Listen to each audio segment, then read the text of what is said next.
In this video, I will be teaching you how you can auto invest on your Schwab. So first step is open up your Schwab app and or website and log in your account. After that, you have to click on this trade option from the top of your screen. Then from this drop down menu, you have to click on this option automatic investing.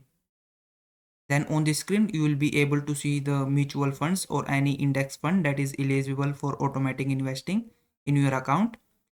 So I'm going to switch to my another account where I have the mutual funds. So in my this account I have this S&P 500 index fund that is eligible for auto investing. So after you do that, you need to click on this enroll button right next to it.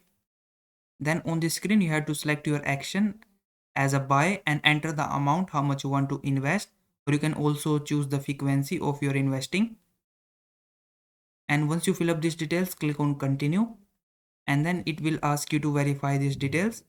And once you verify it, click on submit, and that's it. Your auto investing has been enabled for your selected mutual index or index fund.